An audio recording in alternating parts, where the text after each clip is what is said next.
이 시간 함께 봉독할 하나님의 말씀은 마가복음 8장 22절로 26절의 말씀입니다. 자, 우리 함께 한 목소리로 우리 봉독하도록 하겠습니다. 그리고 그들은 벳세다로 갔다. 사람들이 눈먼 사람 하나를 예수께 데려와서 손을 내어 주시기를 간청하였다. 예수께서 눈먼 사람의 손을 붙드시고 마을 바깥으로 나가셔서 그 눈에 침을 뱉고 그에게 손을 얹으시고서 무엇이 보이느냐고 물으셨다. 그 사람이 쳐다보고서 말하기를 사람들이 보입니다. 나무 같은 것들이 걸어다니는 것 같습니다 하였다. 그때 예수께서는 다시 그 사람의 두 눈에 손을 얹으셨다. 그런 다음에 그가 뚫어지듯이 바라보더니 시력을 회복하여 모든 것을 똑똑히 보게 되었다. 예수께서 그를 집으로 돌려보내시며 말씀하시기를 마을로 들어가지 말아라 하셨다. 아멘. 자, 오늘 본문의 말씀을 중심으로 해서 무엇이 보이십니까? 이 제목을 가지고 함께 말씀을 나누도록 하겠습니다.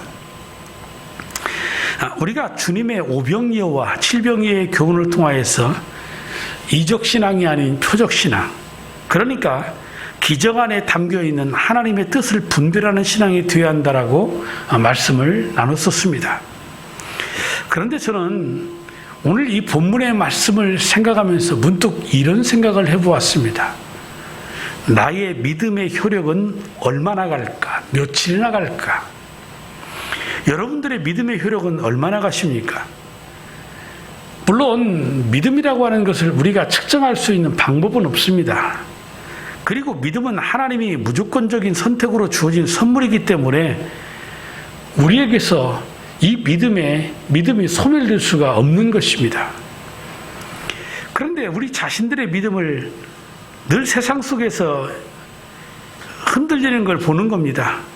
그래서 어느 때에는 내가 성령이 충만한 것 같다가도 어느 때에는 마치 내가 이 명목상의 그리스도인이지 사실은 비그리스도인과 전혀 다를 바 없는 그러한 삶을 세상에 살고 있는 겁니다.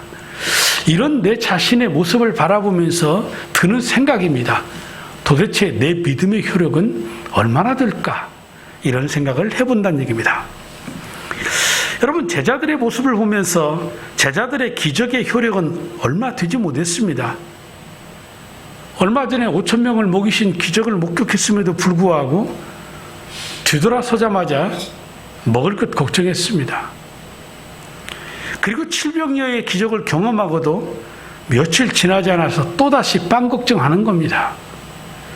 아니, 도대체 그 큰 이적을 경험하고 나서도 그들의 믿음이라는 것이 도대체 며칠 가는 거야? 제자들의 믿음의 효력은 얼마나 되는 거야? 라고 생각해 보는 것입니다. 이런 생각을 하다 보면 우리가 스스로가 우리의 믿음에 대해서 낙심하게 될 수도 있습니다. 하지만 여러분, 낙심하지 마십시오. 이런 과정을 통해서 제자들도 주님을 알아갔기 때문입니다. 그래서 이제 우리가 다음 주의 말씀이지만은 주님이 이 제자들에게 야, 사람들이 나를 누구라고 하느냐 이렇게 물어보잖아요. 그러니까 뭐 예레미야다, 엘리야다, 뭐 선지자 중에 한 사람이다 이렇게 대답을 하는 겁니다. 사실은 이런 대답은 이제까지의 제자들이 가지고 있던 동일한 생각이었을 겁니다. 처음부터 제자들이 주님은 하나님의 아들이시고 메시아이시고 나를 구원하실 분이다 그렇게 신앙 고백했나요? 아니지 않습니까? 이런 기적과 능력의 모든 경험들을 경험하면서 예수님이 하나님의 아들이시구나, 메시아구나, 하나님이시구나 이거 깨달아가는 거죠. 그래서 예수님께서 그러면 너희들은 나를 누구라고 하느냐라고 물으니까 그때 베드로가 그 말을 한 겁니다. 선생님은 그리스도이십니다. 말씀드린 것처럼 처음부터 그리스도를 알지 못했습니다. 처음에는 희미하게 보였지만 나중에서 이 고백을 한 겁니다. 우리의 신앙도 마찬가지입니다. 우리의 신앙도 예수를 영접하고 세례받았지만 그리고 신앙생활을 하지만 처음부터 모든 것을 다 흡수하고 받아들여 믿음으로 사는 게 아니고 신앙생활을 하면서 점점 우리의 신앙이 확실하게 주님 앞에 다가가게 되는 것입니다. 이런 맥락에서 오늘 본문의 말씀을 보았으면 좋겠습니다. 오늘 본문 22절에 보면 한 맹인이 나옵니다. 그리고 그들은 벳사다로 갔다. 사람들이 눈먼 사람 하나를 예수께 데려와서 손을 대어 주시기를 간청하였다. 당시에 사람들이 바라보는 예수님은 누구였을까요? 제자들이 고백한 것처럼 주님은 그리스도이십니다. 이렇게 알았을까요? 아니면 단순히 자신들의 문제를 해결해주는 한 능력자로 보았을까요? 성경에 나타난 이 주님 곁의 사람들을 보면요, 한결같이 늘 문제가 있는 사람만 나오는 겁니다. 이 이야기는 무슨 얘기입니까? 여전히 주님을 자신들의 문제를 해결해주는 분 정도로 생각하는 것입니다. 그러나 주님이 병자를 고치시고 이적을 행하시는 것은 뭐라고 그랬습니까? 바로 하나님이신 자기 자신을 계시하는 자기 계시이다. 그래서 여전히 주님은 이 맹인을 고치심으로 하나님 되심과 메시아 되심을 나타내시는 것입니다. 여러분, 맹인이 눈을 떴다라는 것이 얼마나 큰 기적이며 그 축복이겠습니까? 간혹은 이런 설교를 준비하다 보면 저도 실험을 해볼 때가 있습니다.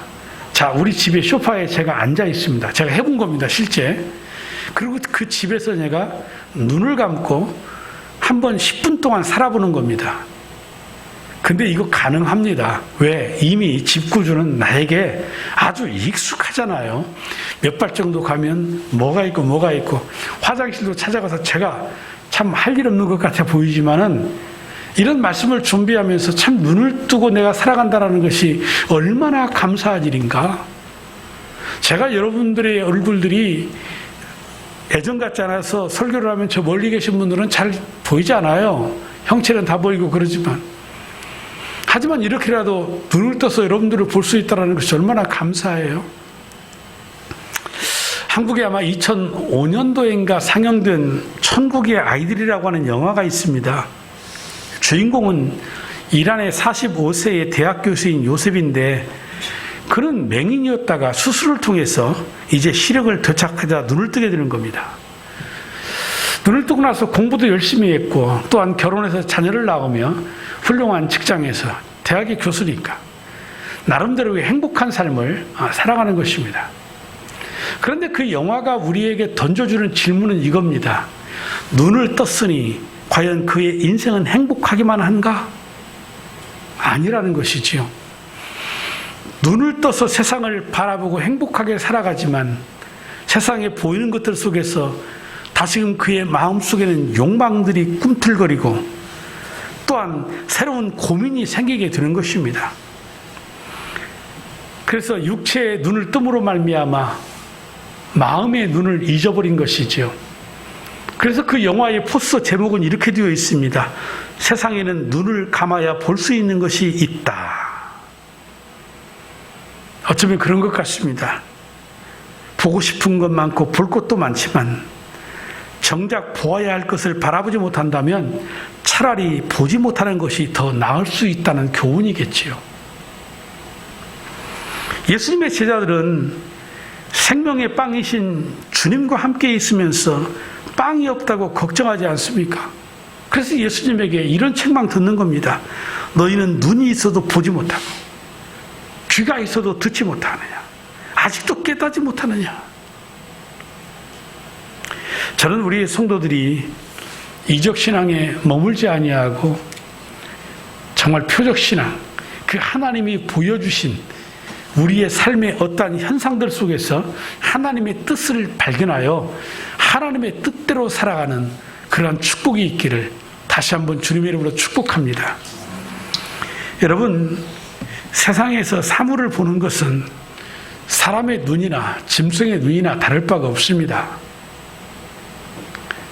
세상에서 살아가면서 귀로 듣는 거, 코의 후각으로 냄새를 맡는 거, 짐승이나 사람이나 다를 바 없고 어떤 면에서는 짐승들이 우리보다도 몇십 배 더 탁월한 후각을 가지고 있고 청각을 가지고 있고 우리가 흔히 말하는 매눈이라고 그러죠. 우리보다도 몇십 배나 더 탁월한 눈을 가진 짐승들도 있습니다.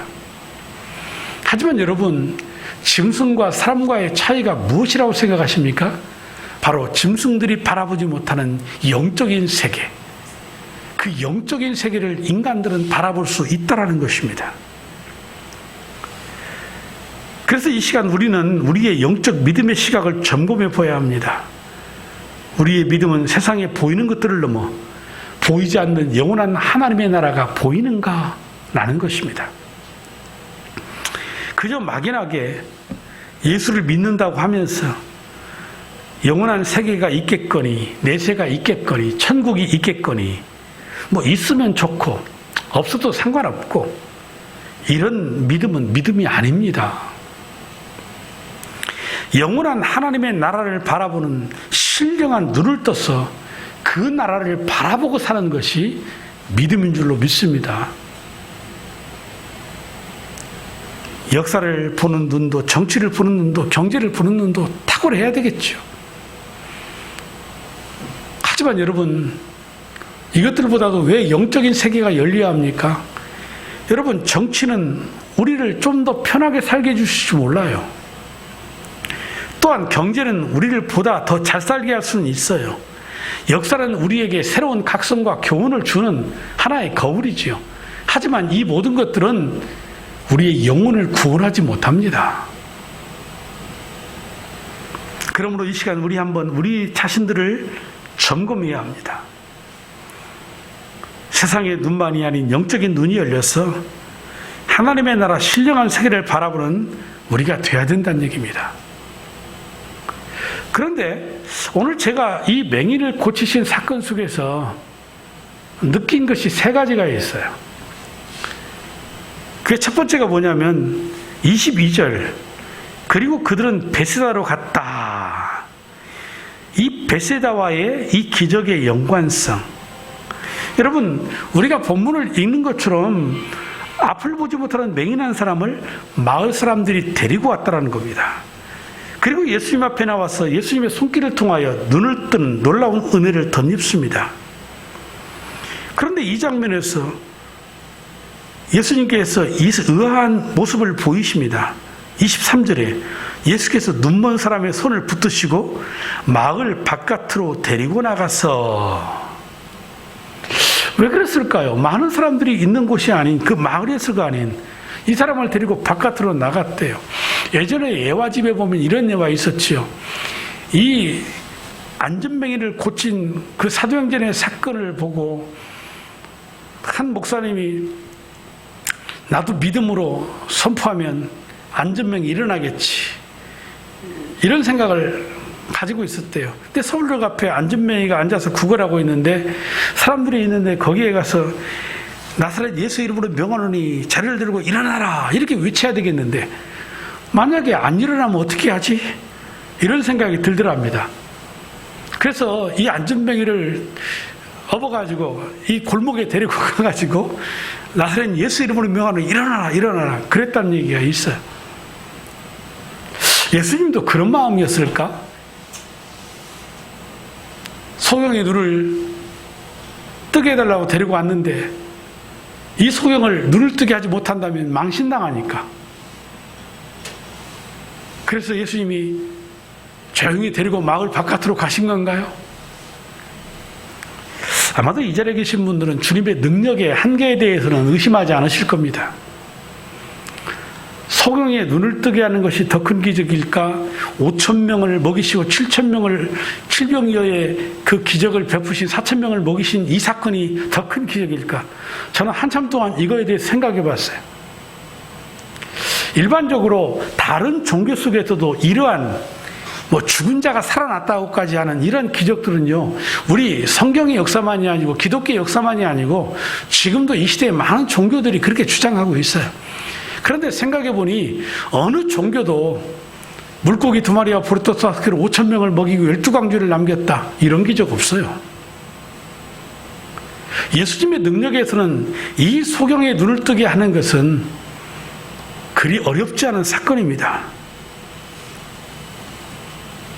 그럼 무엇일까?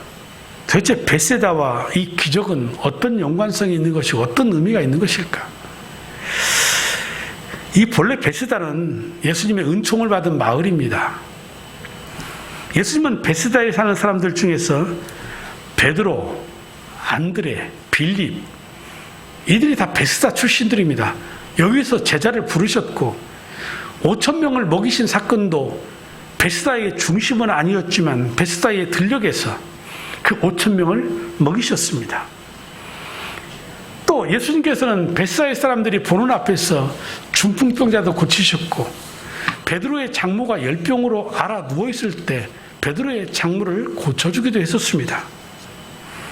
그런데 베스다 사람들은 그렇게 보고 먹고 고침받는 기적을 경험했음에도 불구하고 예수님을 하나님의 아들로서 바라보지를 못했습니다.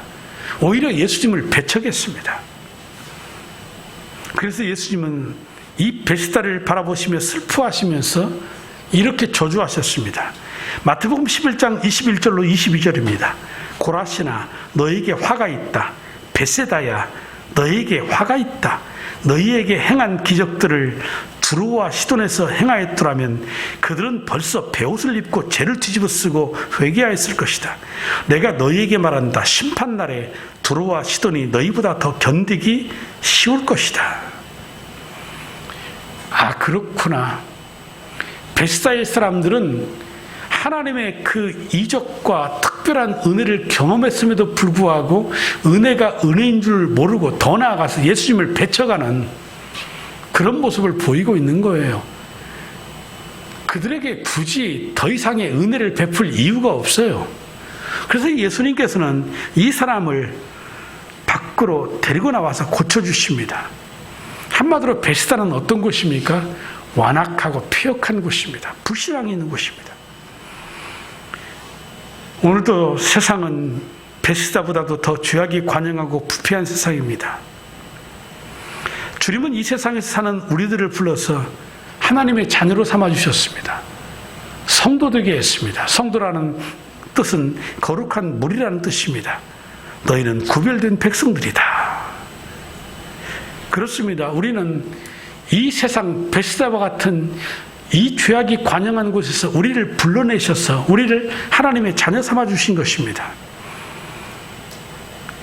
그러므로 이 소경을 이끌고 베스다 밖으로 나가신 예수님은 오늘도 우리에게 이 세상 속에 살고 있지만 지난주의 말씀처럼 세상에 세속화되지 말고 세속화된 신앙이 아니라 세상을 따라가는 신앙이 아니라 비록 세상에 살고 있을지라도 하나님이 원하시고 기뻐하시는 거룩한 삶을 살아가야만 된다는 것입니다. 그래서 예수님은 베스다 마을 안에서 소경에게 능력을 베푸시지 않으셨고 이 소경의 눈을 뜨게 하신 다음에 예수님이 이 소경에게 뭐라고 말씀하십니까? 26절에 예수께서 그를 집으로 돌려 부르시며 말씀하시기를 마을로 들어가지 말아라 라고까지 말씀하십니다. 사랑하는 성도 여러분, 지금 우리가 주님의 능력의 손길을 원한다면 이 불신앙의 자리인 세속주의의 이 세상을 떠나가야 합니다. 그리고 믿음의 눈을 열어서 예수님을 바라봐야 합니다. 그 말씀에 순종하여 믿음으로 살아가야 합니다. 그럴 때 오늘도 여전히 주님은 능력으로 우리를 붙잡아 주실 줄로 믿습니다. 그리고 두 번째로는 맹인을 고치신 특이한 행동 때문입니다. 23절을 보십시오. 예수께서 눈먼 사람의 손을 붙으시고 마을 바깥으로 데리고 나가셔서 그 두 눈에 침을 뱉고 그에게 손을 얹으시고서 무엇이 보이느냐고 물으셨다. 예수님께서 이 맹인을 치유하는 과정에서 아주 특이한 행동을 하세요. 무슨 행동이십니까? 바로 그의 눈에다가 침을 바른 것도 아니고 침을 뱉었다고 그랬어요. 퇴퇴. 사람이 어느 때에 가장 심한 모멸감을 느낍니까? 다른 사람이 자기에게 침을 뱉을 때이지요. 침을 뱉는다는 것은 어떤 뜻이 있습니까? 너는 더러워. 멸시하는 행동의 하나 아닙니까? 그런데 이 베스다의 소경은 예수님이 자기 얼굴에 침을 뱉어도 잘 참아내고 있습니다. 만약에 제가 이 소경의 입장이었다면 저는 어땠을까를 생각해 보았습니다. 예수님이 제게 나를 고치시겠다고. 그래, 너 간 좋지 않지? 내가 너 고쳐줄게. 그래서 오시더니 제 얼굴에 침을 퇴퇴 뱉는다면 저는 과연 어땠을까? 만약에 지금의 상황이 아니고 전혀 간이 문제가 없는 어떤 상황에서 내게 침을 뱉었다면 저는 굉장히 모멸감을 느끼고 기분 나빴을 겁니다. 아무리 예수님이시지만 이건 아니지. 아니, 나를 사랑하신다면서 어떻게 나에게 이럴 수 있어? 늘 사랑이든 뭐든 다 내 주관이기 때문에 내가 생각하는 방식을 원하잖아요. 어쩌면 당연할 수 있을지 몰라요. 그런데 저는 이런 생각을 해봤어요. 지금의 상황에서는 주님 맞습니다. 저는 참 더러운 놈입니다. 나는 멸시를 받아야 마땅한 어리석은 자입니다. 마땅히 저주받을 죄인입니다. 예수님, 나는 모든 사람들에게서 침을 뱉을 만한 그러한 죄인입니다. 왜 제가 이런 생각할까요? 아마도 소경도 똑같지 않았을까 생각하는데 내 눈만 뜰 수 있다면 내가 무엇인들 못할까? 내가 내 병만 고칠 수 있다면 무엇인들 못 먹겠는가? 그것만 먹으면 낫는다 확실하다면 똥인들 못 먹겠는가? 그 자리에 있는 사람들만이 경험할 수 있는 마음일 거예요. 그것이 간절함이겠지요. 그래서 나를 불쌍히 여겨주세요. 그런 어떤 마음 속에서 주님 앞에 서는 거고, 그런 침뱉음을 당하여도 견딜 수 있는 것이겠죠. 여러분, 우리가 하나님 앞에 은총을 받는 것은 진정한 회개와 겸손입니다. 순종의 믿음입니다. 이것이 바로 하나님의 은총을 경험할 수 있는 생명과 같은 것입니다. 교만한 자들 주님의 능력을, 주님의 손길을 얻지 못합니다. 예수님은 믿음이 없고 교만한 자를 가장 싫어하십니다. 그래서 마태복음 17장 17절에 이렇게 말씀하셨습니다. 예수께서 말씀하셨다. 이 믿음이 없고 삐뚤어진 세대여, 내가 언제까지 너희와 같이 있어야 하겠느냐? 내가 언제까지 너희에게 참아야 하겠느냐? 아이를 이리로 내게 데려오너라 하시면서 믿음이 없는 자들을 주님께서 꾸짖지 않으십니까? 예수님 앞에 나온 사람들은 겸손의 믿음과 순종의 믿음이 있어야 합니다. 혹여나 주님의 생각이 내 생각과 맞지 않다고 해서 여러분 거부하면 안 됩니다. 언제나 주님의 말씀이 기준인 겁니다. 주님이 내게 침뱉음을 하든 아니면 주님이 그 발바닥으로 내 얼굴을 문지르든 무엇이든 상관없는 겁니다. 주님이 하시는 모든 것은 나를 살리시는 거고 나를 고치시는 것이다. 내게 은혜를 베푸시는 것이다. 물론 좀 더 고상하고 좀 아름다운 어떤 그런 속에서 하시면 안 되나? 그치요? 눈에다가 향기로운 그 꽃을 뿌린다든지 얼마든지 그럴 수 있잖아요. 굳이 뭐 침을 뱉어야 되나? 그 더러운 것을? 하지만 주님의 요구가 내 생각과 맞지 않고 지나치다고 생각을 해도 순종하고 믿음으로 행하며 나아갈 때 하나님의 기적을 경험하는 줄로 믿습니다.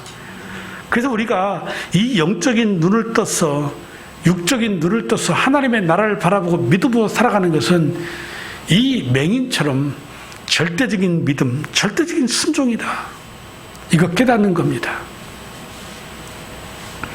그리고 세 번째로는 이 맹인을 고치신 사건을 유심히 보면 이 맹인의 눈을 한 번에 뜨게 해주시 않으셨다라는 것이지요. 예수님이 피곤하셔서 능력이 적게 나타나셨나? 어쨌든 아무것도 볼 수 없던 소경의 눈이 주님께서 기도를 하시자 조금 열려서 무엇이 보이느냐 물어봤더니 24절에 사람들이 보이나이다. 나무 같은 것들에 걸어가는 것을 보나이다. 아니 뭐 나무가 걸어갑니까?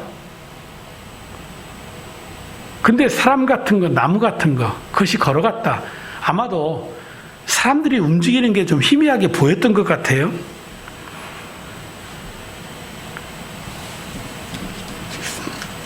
왜 주님은 맹인을 한꺼번에 한 번에 고치시지 않으셨을까? 성경에 보면 소경 바디메오가 고침받은 사건이 있습니다. 오늘 이 사건도 맹인이 눈을 뜨는 사건이지요. 이 두 맹인이 눈을 뜬 것은 동일한 사건이지만 과정은 조금 다릅니다.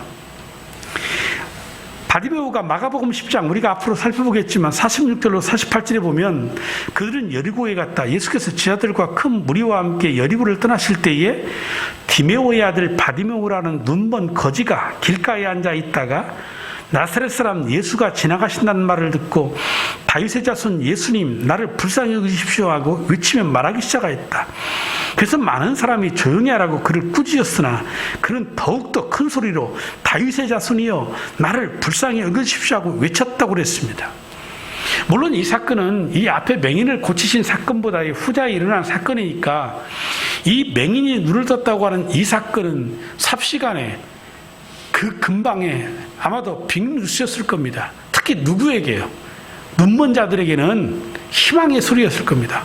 아, 나도 예수님만 만나면 내 눈 뜰 수 있다. 이 희망이 있었을 겁니다.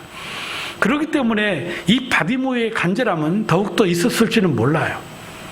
하지만 저는 이 바디메오에게 이 간절함, 그리고 예수 그리스도를 다윗의 자손이여 나를 불쌍히 여기소서라고 말하는 이 적극적인 믿음의 행동.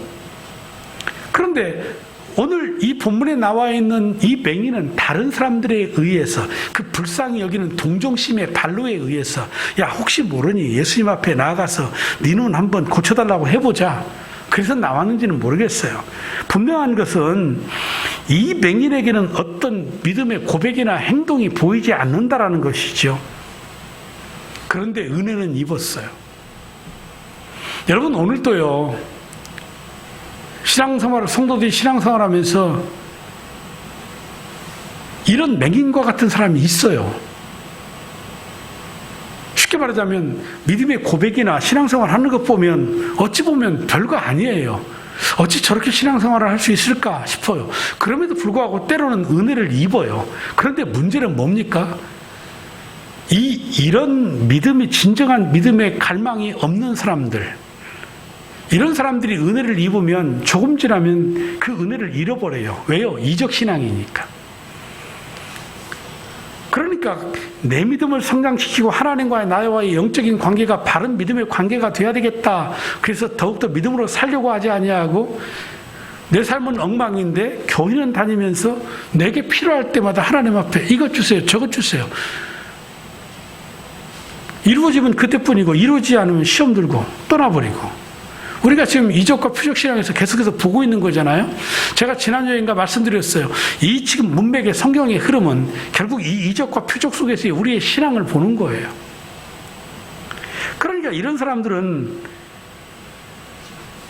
눈을 뜨면 은혜를 은혜로 알겠는가?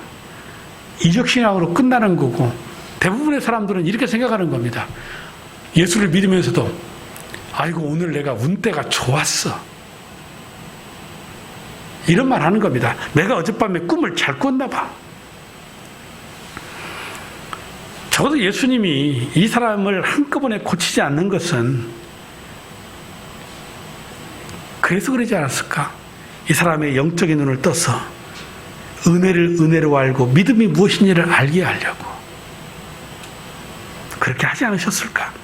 그래서 두 번째의 안수 때에는 25절에 보니까 그때 예수께서는 다시 그 사람의 두 눈에 손을 얹으셨다. 그런 다음에 그가 뚫어지듯이 바라보더니 시력을 회복하여 모든 것을 똑똑히 볼 수 있었다. 희미한 사람들이 아니에요. 이제는 똑똑히 천국이 두 눈으로 예수님이 누구신가? 아, 이분이 나를 고쳤구나. 아, 저게 사람들이구나. 이제는 정확하게 보는 겁니다. 예수님이 나를 고쳤구나. 이분이 하나님의 아들이시구나.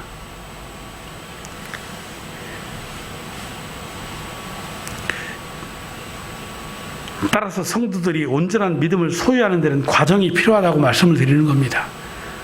앞에 서론에서 그 문제 제기를 했던 이유가 여기에 있습니다. 우리는 이것을 믿음의 점진성이라고 그렇게 말합니다. 우리의 믿음도 처음에는 희미할 수밖에 없습니다. 어찌 보면 답답하지만 누구나 그 과정을 거쳐가는 것입니다. 그러므로 여러분, 무엇보다도 그래도 내가 하나님의 살아계심이 믿어진다. 얼마나 감사한지 몰라요. 내가 성경의 말씀이 믿어진다. 이게 얼마나 감사한지 몰라요. 믿어지는 것이 기적이고 믿어지시는 것이 축복인 겁니다. 이게 만약에 되지 않는다면, 믿어지지 아니하고 기적이 믿어지지 않는다면 도대체 뭘 믿는다는 거죠? 믿음이 아니에요. 사실은 그것은. 그래서 우리 기도해야 돼요. 하나님의 말씀이 믿어지게 하옵소서. 우리가 하나님을 믿는다라는 것은 어떤 하나님을 믿어요? 성경의 하나님을 믿는 거예요. 근데 성경을 못 믿겠다 하면 이 하나님은 뭐예요? 자기의 생각 속에 추상적으로 떠오르는 하나님일 뿐이에요. 생각하면 생각하고 아니면 말고. 여기에 무슨 내세가 있어요? 천국이 있어요? 없어요. 그런데 성경의 하나님이 믿어지니까 성경의 천국이 믿어지는 거고, 성경의 하나님이 믿어지니까 이 지옥이 믿어지는 거예요.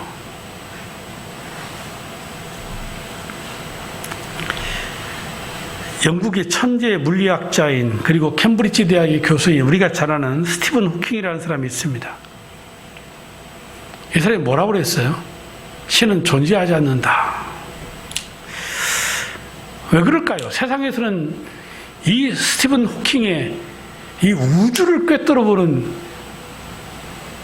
그러한 지식이 있는 사람이지만 영적인 눈이 가리워져 있으니 하나님을 못 보는 거죠. 우리는 이 스티븐 호킹에 비하면 지식적으로 보면 너무나도 정말 우둔한 자들 아닙니까? 그럼에도 불구하고 하나님이 우리에게 영적인 눈을 뜨게 해주시니까 성경이 믿어지는 거고 하나님이 믿어지는 겁니다. 그러니 우리가 축복받은 사람들 아닙니까? 여러분, 사람들의 눈에 하나님이 안 보이는 것은 하나님이 계시지 않아서가 아닙니다. 내 영적인 눈에 한계가 있기 때문입니다. 사람들의 눈에 천국이 보이지 않는 것은 천국이 없기 때문이 아니고 내 눈에 영적인 백내장이 끼어서 그런 겁니다. 그래서 안 보이는 겁니다.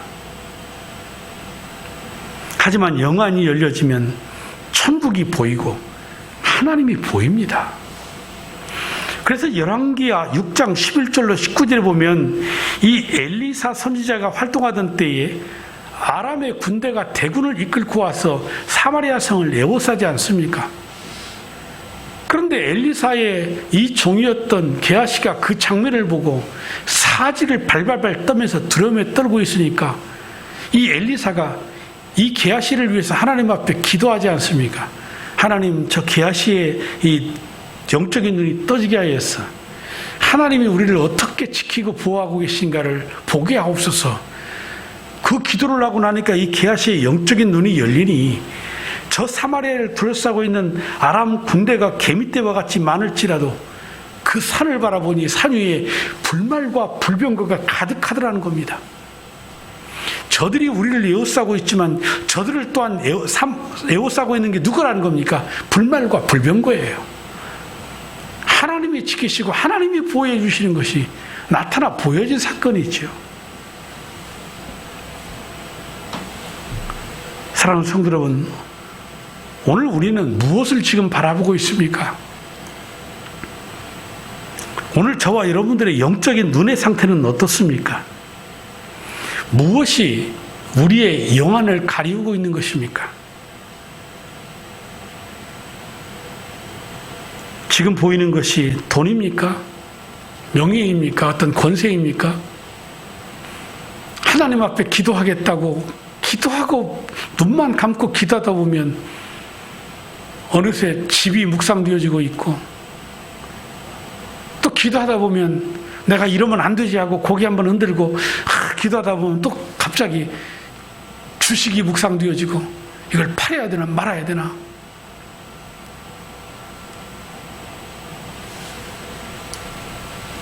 오늘도 하나님 앞에 나와 앉아서 예배드리고 있음에도 불구하고 어쩌면 우리 눈에는 자꾸 세상 것만이 눈에 들어올지 모르겠습니다. 바라기는 오늘 이 시간 우리 성도들의 영적인 눈이 열려지는, 그래서 예수님을 구주로 바라볼 수 있는, 예수님이 확실히 보여지는 그러한 은혜가 있기를 축복합니다. 하지만 이 말씀 들으면서 아이고 그래 나는 영적 맹인이야, 이렇게 낙심하는 분이 없기를 바랍니다. 적어도 우리가 이 자리에 나와 있다라는 것, 이 시간 예배를 드리고 있는 이 시간, 우리의 바로 이 영적인 시각들이 조금씩 열리는 시간이라고 믿으시기를 바랍니다. 여러분들이 예배 따라 성령 얘기하고 있는데 그 말씀의 뜻을 우리가 다 할 수 없어요. 때로는 저도 그냥 지나가는 이야기 같아요. 그런데 때로는 이 목사인 제게도 지금 이미 야곱의 이야기 우리가 지금 지나가고 이제 요셉의 이야기로 해서 이제 출애굽에서 가잖아요. 그런데 이미 내가 설교를 했음에도 불구하고 세번역 성경의 말씀이어서 그런지는 몰라도 아니 저런 말씀이 있었단 말이야 라고 깨달아지는 때가 있어요. 하나님의 말씀은 그때마다 내가 몇 번을 그 말씀을 보았느냐가 중요한 게 아니고 말씀을 읽고 들을 때마다 새롭게 내게 다가오는 게 있어요. 바로 그때가 바로 내 영적인 눈이 더 열려지는 때라는 겁니다. 그러므로 이 시간 저와 여러분이 이 성령 안에서 말씀과 기도로 더욱더 거룩해지고 말씀과 기도 속에 우리의 영안이 열려지기를 바라는 겁니다. 그래서 예수님께서 오늘 우리에게도 무엇이 보이느냐라고 물으실 때에 주님, 제가 이제는 똑똑히 보입니다. 주님께서 날 위하여 십자가에 죽으신 것이 내게 똑똑히 보이고 주님께서 사흘 만에 다시 살아나신 그 부활이 내게는 똑똑히 보입니다. 주님의 사랑의 능력이 보이고 주님이 나와 함께 계신 것이 내가 이제는 눈으로 똑똑히 보나이다 라고 이렇게 대답할 수 있는 저와 여러분 모두 되기를 주님의 이름으로 축복합니다.